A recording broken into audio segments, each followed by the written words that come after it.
The China in Africa podcast is brought to you in partnership with the Africa-China Reporting Project at Wits University in Johannesburg. The ACRP promotes balanced, considered reporting on Africa-China relations through innovative training programs held throughout the year. More information at africachinareporting.co.za.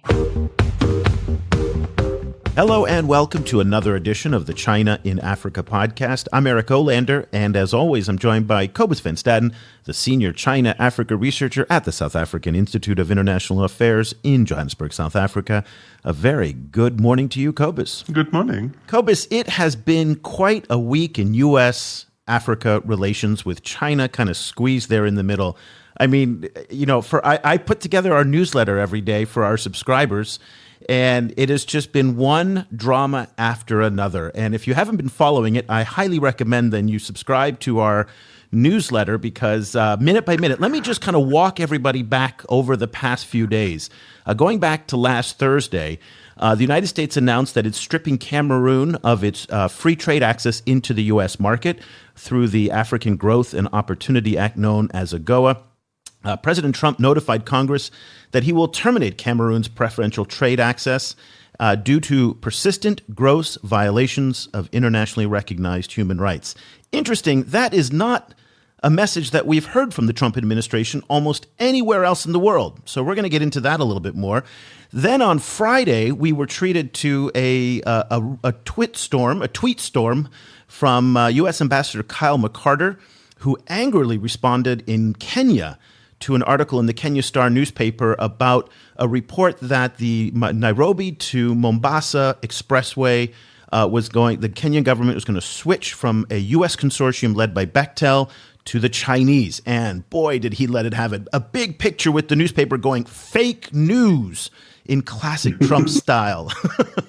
Bloomberg and Daily Nation then came out the next day with reports that contradicted the Kenya Star report. So we are very confused on the status of the expressway from Nairobi to Mombasa, but that was an interesting drama. On Tuesday then, Ambassador Kyle McCarter, also in Nairobi, took a swipe at the Chinese at the American Chamber of Commerce summit that was being held this week in Nairobi, when he again implied this debt trap diplomacy narrative came on, saying that the United States is all for transparency and we're not for debt. Again, implying the Chinese. Finally, then, in Cape Town, the Assistant Secretary of State, Francis Fanon, he's America's top energy diplomat.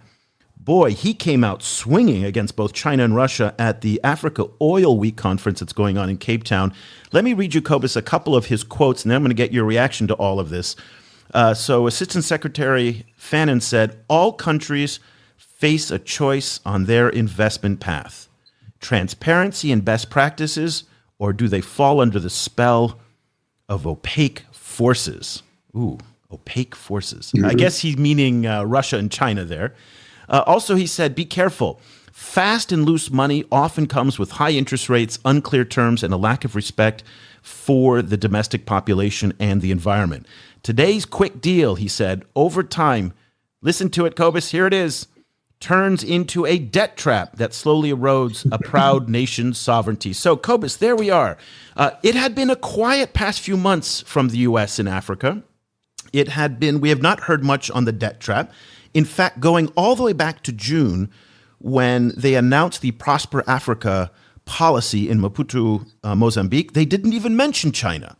And there was this sense that maybe the Americans have moved on from the debt trap narrative, in part because it doesn't seem like it's gaining any traction anywhere in the world. But as we saw from last week, that is no longer the case. What do you think is going on, Cobus? Yeah, the debt trap's back. It's very interesting. It's gotten such pushback within, American academia and think tank circles. This is very, very kind of powerful people, kind of came out in high-level platforms like the New York Times, for example, really pushing against the debt trap narrative.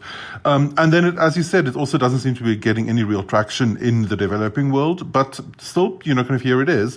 I was very confused about why now suddenly, kind of why are we seeing this, it's suddenly kind of cropping up from several different people at the same time in the same week. With a different administration, that I would have assumed that is a kind of a new strategy. With the Trump administration, it's more of a kind of a zig and zag kind of, strategy as a whole, frequently. So it's very difficult to say whether this really is going to be a dominant theme, in the relationship going forward for the next few months, or whether it just cropped up and will die away again. Well, we're going to take a deep dive now into one of the topics. There's way too much to figure out for all of it, and we will come back to some of those others, particularly what's going on in Kenya. But let's focus our attention today on Cameroon and what's going on there, in part because this, in my view, is probably the most interesting of the different kind of dots on the chart about what the Americans are doing in Africa. And again, how the Chinese play into all of this as well. So we are so thrilled to have on the show for the first time Chris Roberts, who's an instructor in political science at the University of Calgary, and he's also president of African Access Consulting. He's an expert on West Africa and particularly on Cameroon, and I've been following him on Twitter for many, many years and just blown away by the encyclopedic knowledge that he has about Cameroon's international relations, and he's staying up extraordinarily late to speak with us after a hockey game in Canada. So fitting. Welcome to the program, Chris. We really appreciate it. Yep, I'm playing up to the stereotype, aren't I? You really are. Do you have your poutine and your, your Molson somewhere close by? Sometimes, yes. Not tonight, though. Okay, fair enough. Okay, let's just kind of do, start simple, because I think a lot of people may not have been following this Cameroon story. Trump, last Thursday says that as of January 1, 2020, no more access for the Cameroonians into the United States market for AGOA.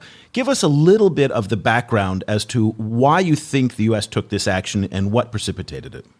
I've been trying to piece together some kind of a backstory, and I've been trying to even contact some people that have been working in both Washington and in New York around the United Nations to try and get a sense of if they have a sense of the background for why this happened now. I mean, this happens on Halloween Day, which is the same day, I'm pretty sure, that Congress was passing one of the impeachment votes. But there's no way that this particular story was going to push the impeachment story off the front pages, right? I mean, it's not a big story in the United States. It's, Cameroon, nobody talks about Cameroon. It's really sort of a sideline. It wasn't going to make a big media impression. The thing is, it did get picked up in the media. Cameroonians, both the, I'm going to say the Anglophones, but the people that are pushing back against the President Biya's regime in the northwest and southwest regions of the country, particularly, were very excited about that announcement because it looked like for the first time the White House was actually recognizing that the Cameroon government needed some kind of signal from the United States that they needed to do something different. And so at first it looked like it was, maybe this is the Trump administration doing something that was signaling maybe a change in policy by the United States.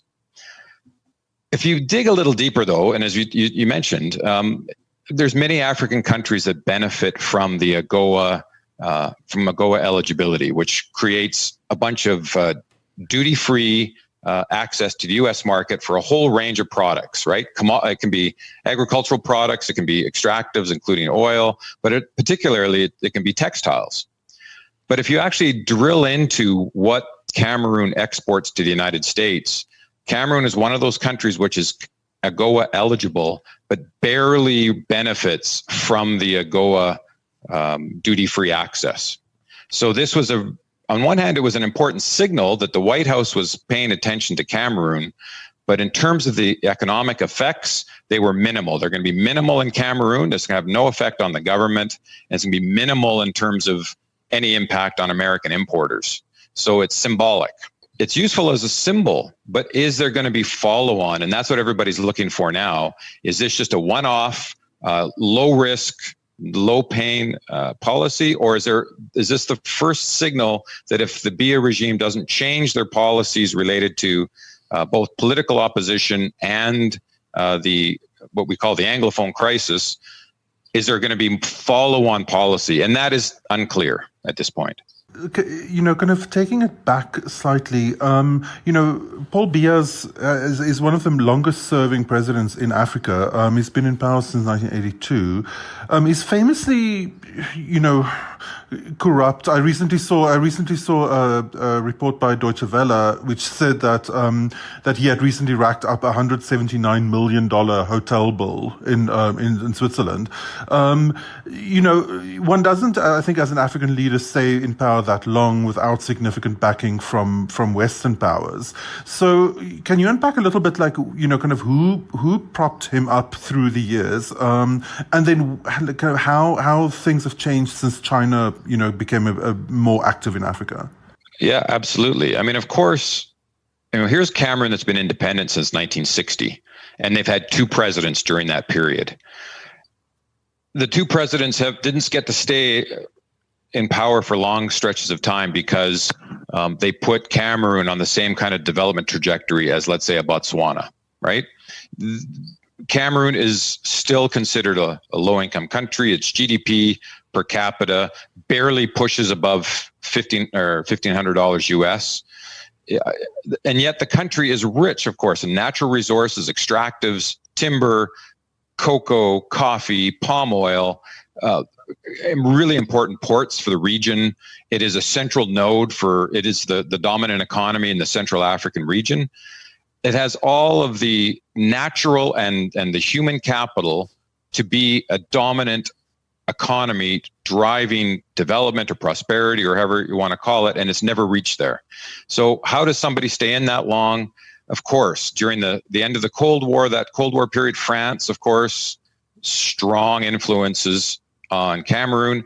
I think today the French influences on Cameroon are not as strong as some people think they are. I think it's still important, but it's not as strong as people think. The United States has been there. The United Kingdom has economic interests there. Even my country, Canada. Cameroon and Canada have had diplomatic relations since 1962. It was the first Francophone African country where Canada set up an embassy, and we've had a long-term development relationship with that country, right? Here's a country that's like Canada, has a 80% majority and a 20% minority, and Cameroon just happens to be the opposite of Canada, right? The Francophone majority and the Anglophone minority. Canada is the opposite. So we've had a strong relationship. That means we've poured in hundreds of millions of dollars into that country as well. Fast forward to, let's say, the 2000s, and of course, then you see the rise of China. We've talked about this before through email. China's level of investment, but also now lending to Cameroon has grown substantially over the last 10 years. Russia is starting to get involved in Cameroon. Gazprom is the offtake for the natural gas that's produced offshore Cameroon. So China and Russia now are much more important economically to Cameroon. So as the West shifted towards paying a little bit more attention to human rights, again, there's lots of hypocrisy. The obstacle then becomes, how do you maintain your economic interests, have your growing rivalries today with China and Russia, but still try and not enable the regime to maintain bad governance practices or bad economic policy, at the same time as trying not to absolutely impose your will and then alienating not just Cameroon, but other African states further into, let's say, the Chinese or the Russian, and I hate to use the phrase, but I'm going to use it, sphere of influence. So yes, the West is culpable for maintaining this regime for a long, long time. The regime has made moments where it's moved to multi-party democracy, right? And it's made commitments to getting rid of, making economic change so that they could have debt relief. But then it's gone on to use the coercive hammer every time there's any kind of political problem. So the context for the American decision, if I understand correctly, is the ongoing, are they calling it a civil war or civil strife? I mean, between Anglophone and Francophone parts of Cameroon, and the violence has been horrific. That is what the Americans are presumably responding to. The Cameroonians, for their part, they kind of shrugged when the U.S. made its announcement. Let me kind of read some quotes from Cameroon's minister delegate at the Ministry of External Relations, Felix Mbayu, who was interviewed by CNN. And he wrote, the least of our worry now is the AGOA decision. The government has no move to make. We have other partners like China, Russia, and Singapore who are ready to do business with us. We have no reaction to the U.S. So as you pointed out, they haven't really taken advantage of trade with the U.S. They weren't really impressed by what the Americans did. So what's the thinking in terms of what you think the Biya administration is doing in Cameroon? Is that, do they really kind of leaning into the Russians and the Chinese as their partners? This isn't the first. I mean, the American, let's say the American ambassador, I think it was last year, 2018, or might have even been 2017. He had even come out at one point to be, say something actually very critical of the government because of apparent human rights abuses done by the security services against in the Northwest and Southwest provinces, or regions, they're not provinces. And there was an immediate and vocal and vicious reaction by officials of the government against the Americans. So there's a long history of them not holding back their criticisms of when anybody makes a criticism of the regime, whether it's Americans, whether it's the British, whether it's the EU or Germans, they'll push back really quickly, because I do think they feel they're insulated, and they're insulated because of, in part, the Chinese and the Russian option, but they're also insulated because the Americans still work with the Cameroon military in the north of the country to fight Boko Haram.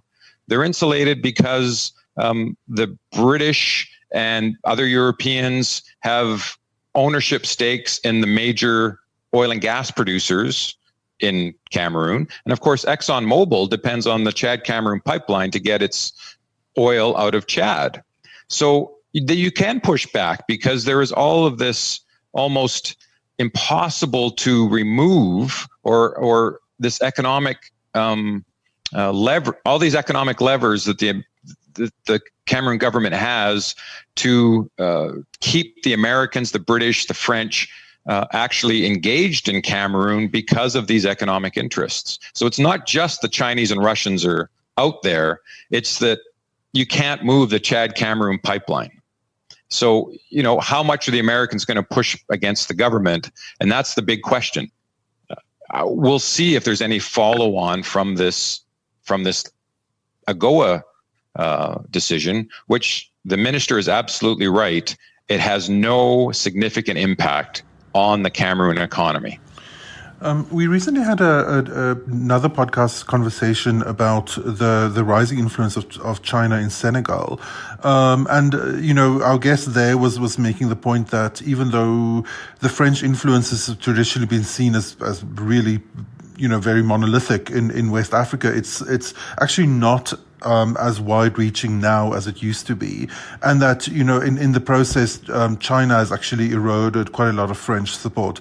Is that true in Cameroon as well? Yes, I would say so. Unfortunately, many people that are upset with the Biya regime still consider him an absolute puppet of France, and I think that they're not capturing the position that Biya. Here's a wily guy, and not just him, but the people around him. They know how to stay in power within the country, but they also know how to make themselves invaluable to the international community. And that doesn't just mean Russia and China now. It doesn't just mean France. The French are important, but they're not. I would say that in almost every country in West Africa, the French are not the single dominant players that they've been, even maybe up to 20 years ago. And it is China, but it is also the United States. It's also the EU. It's also other actors, right? I mean, the Turks and the UAE and Saudi Arabia, they're all bigger actors in Africa today than they were 20 years ago.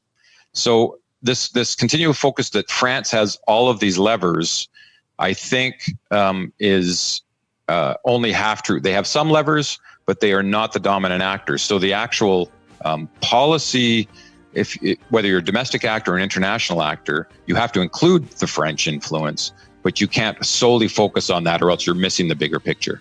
Support for this podcast comes from the Africa-China Reporting Project at Wits University School of Journalism in Johannesburg. The ACRP provides reporting grants, workshops, and other professional development opportunities for both African and Chinese journalists. Follow the ACRP on Twitter at Wits China Africa or visit africachinareporting.co.za for information about grants and upcoming seminars. I'd like to get your take on what you think the optics of this decision by the Americans in Cameroon looks like.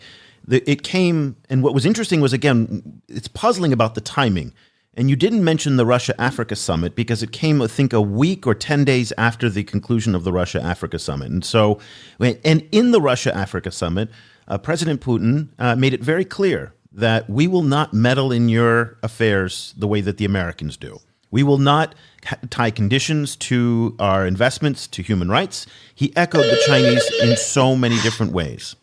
So I guess my question is, when we see a decision like this from the Americans that comes through, it plays right into the Chinese and Russian talking points about the meddling of European and Americans into a country's internal affairs, about putting conditions onto aid and investment for human rights and things like that. And I'm wondering, how do you think this plays like that? Are other African countries looking at this and going, yep, here we go again. This is the same old West of what they've been doing for 50, 60, 70 years. And so that's why the Chinese and the Russians who come along, or the Turks, as you said, these guys don't play those kind of games. What do you think this looks like? Well, I think it plays different at different levels within African countries. And this is what I think is critical. I think when the Chinese and the Russians look at Africa, they are looking at, just to be crass, they're looking at, in international relations, we would call them billiard ball actors. And so the Cameroon state exists, and it's led by a current leader. It doesn't matter how that leader got there. It doesn't matter how they stay in power. It doesn't matter what kind of governance they do. That is who we recognize as the leader, and are going to work with them. And we'll talk about Cameroon in terms of, we will not interfere in your domestic affairs. We will help you develop. The problem with that is, and maybe I think that worked 10 or 15 years ago for China to say that, and most Africans at all walks of life accepted that. But I think they see Africans on the ground, right? Whether you're active opposition against a government, or taking up arms, or whether you're just a small business person trying to make a living in an African city, or you're a farmer in the country, you do not see the country, your own country, that way. You do see that there's policy differences, that there are problems with governance, that the state is not monolithic. So you start to hear this Chinese language, and then you see what the Chinese are doing in terms of supporting a government that maybe does not have a lot of actual legitimacy in the country. And then Chinese actors, whether they're big mining companies or oil companies, or even small individual merchants, or even small scale miners, start to show up in your country. And it seems like the rules that you're living under don't apply to them. And so there is, if country after country after country, you start to see not mass uprisings against the Chinese presence, but you're starting to see questions about, okay, yes, maybe the Chinese can bring us some money and do some roads, but why are they bringing in all their own labor to build the road? Why are they not following environmental rules? Why do they get this land and we don't have access to that land? So I think the West needs to focus on not targeting countries, but targeting regimes, while they still focus on issues of private sector development or social development, and trying to work with people on the ground. And I think that strategy can work if it's well thought out.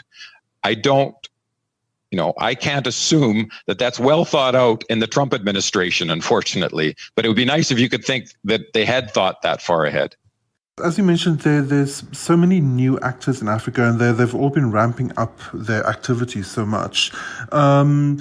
How does that affect the kind of calculus of someone like Paul Biya, someone who this kind of political survivor, who's a lot of whose energy goes into keeping on surviving, and keeping staying in the position where he is. If one is an unscrupulous kind of African leader intent on the kind of lifelong presidency, does one's position get easier or more difficult when there's more and more international actors involved on the continent? Absolutely, it gets easier when there's more involved. So, I mean, I've been sort of, over the last 10 years, I've been sort of seeing the same patterns developing after the whole rise of NEPAD, right, in the 2000s, and real changes by governments. The introduction of term limits, real multi-party elections, better fiscal management, better focus on private sector development and actual spending where it should go. In the last 10 years, we've seen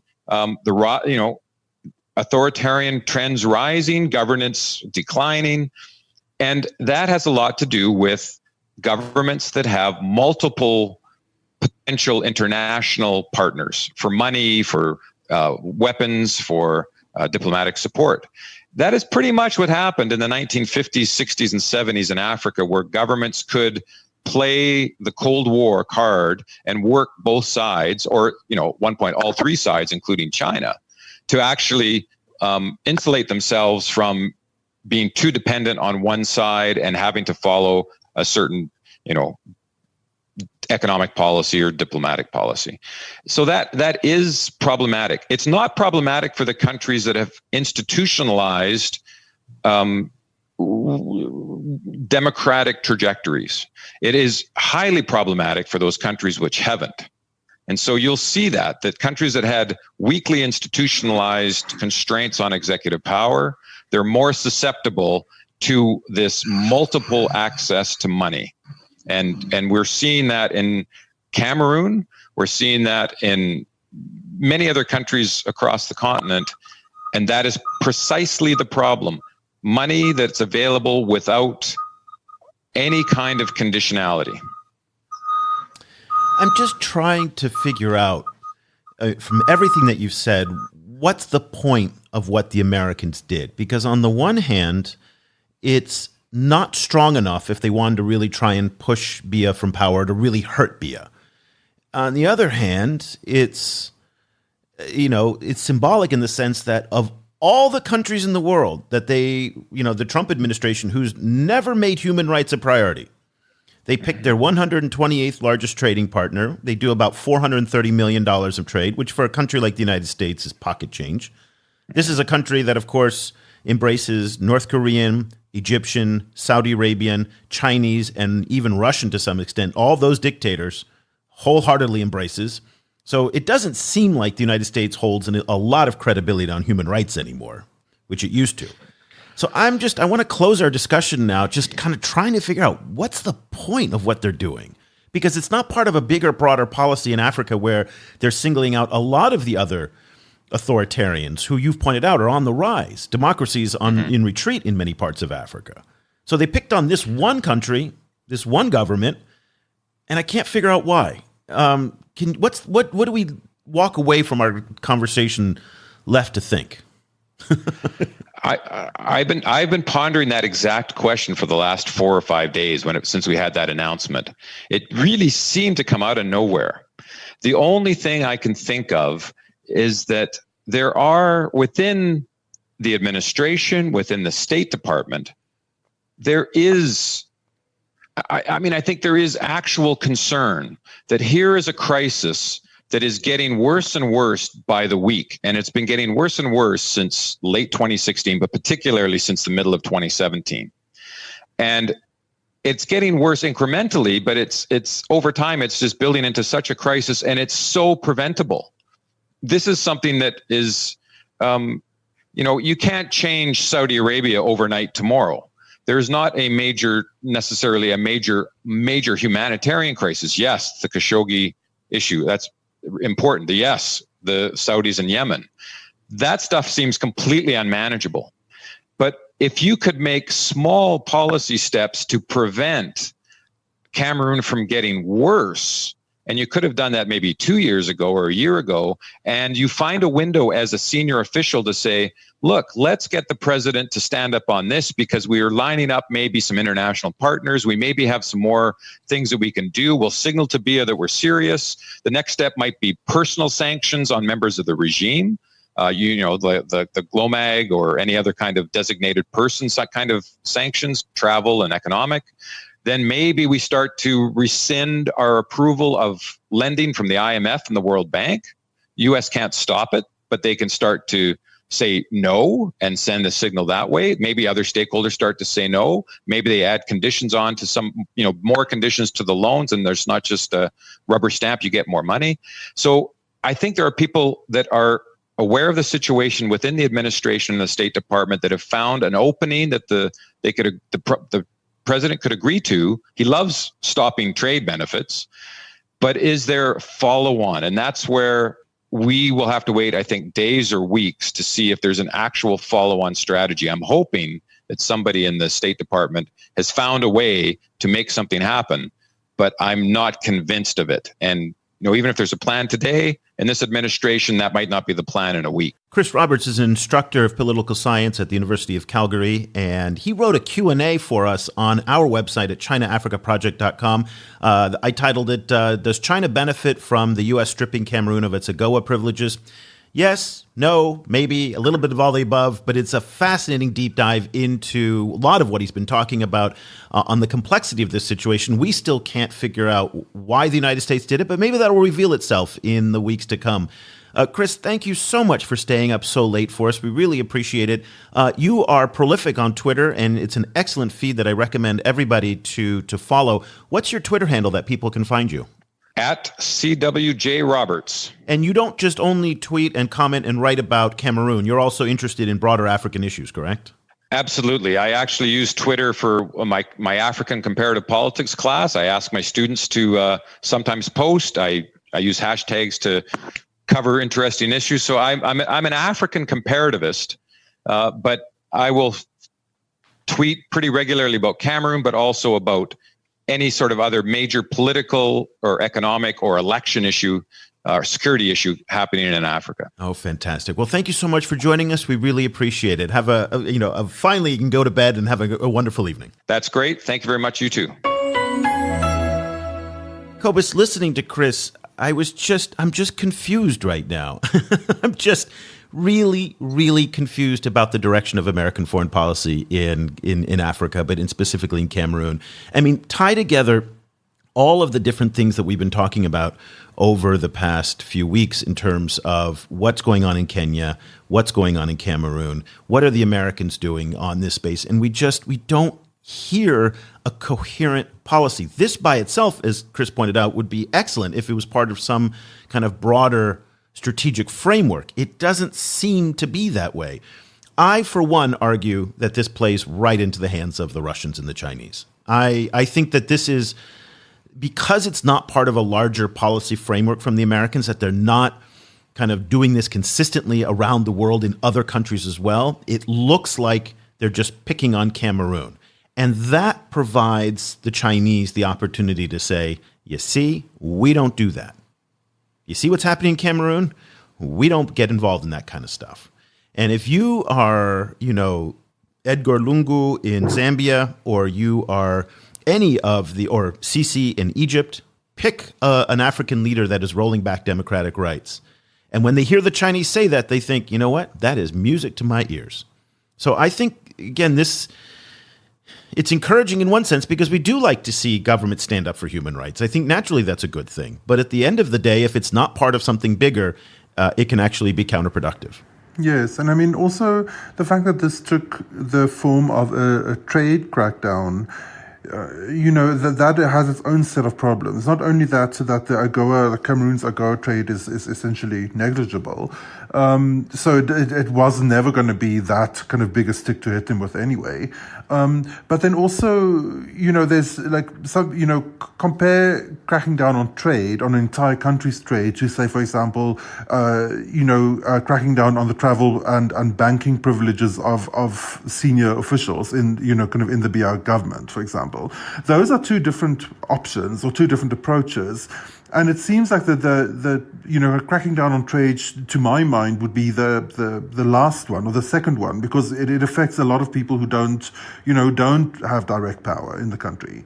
So that also, it seems to then fit into a wider story that, the Trump administration, they're not super into trade, kind of they'll crack down or like kind of break up the kind of free trade agreements wherever they can.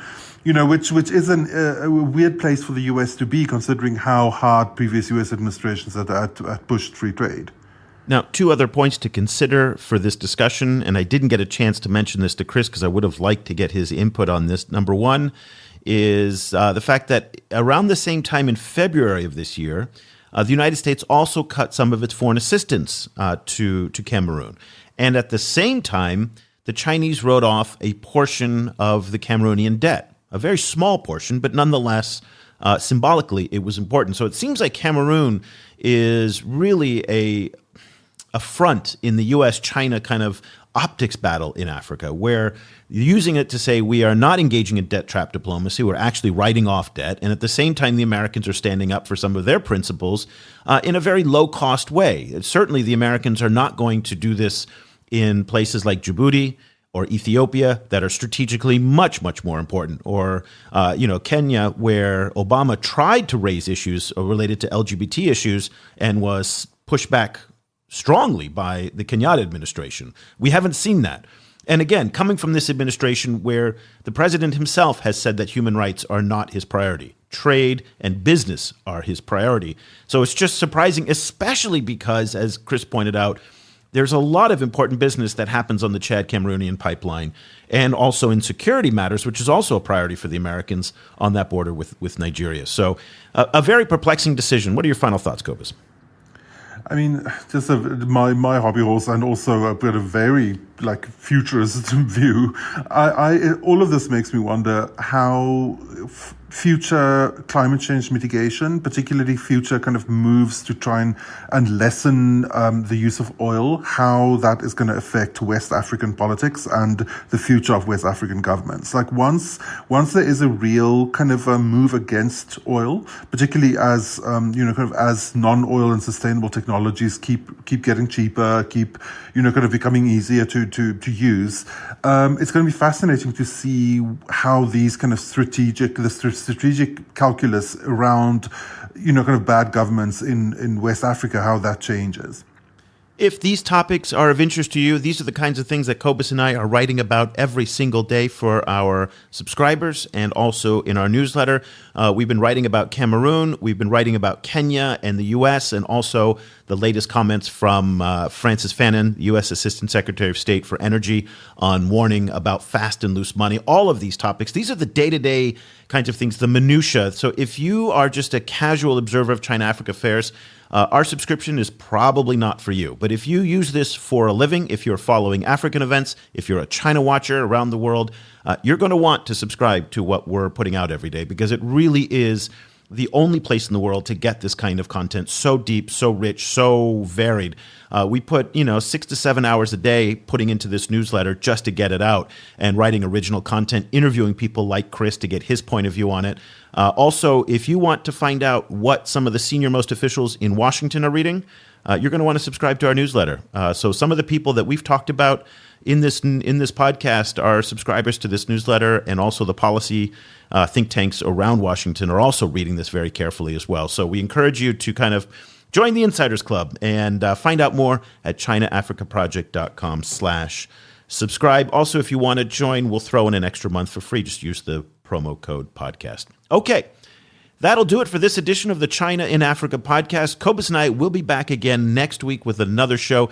If you'd like to reach us, don't hesitate just to send us an email. Cobus, I don't think your email's working anymore. So if you want to reach Cobus, I'm going to fix his email. But in the meantime, if you want to reach Cobus, just send me an email at eric@chinaafricaproject.com. I'll make sure he gets it. And in the meantime, I'm going to go and look into why your Cobus@ChinaAfricaProject email is not working. So folks, if you've been emailing him and it gets bounced back, don't worry, just send it to me and I will pass it on. So that'll do it for Cobus Van Staden in Johannesburg.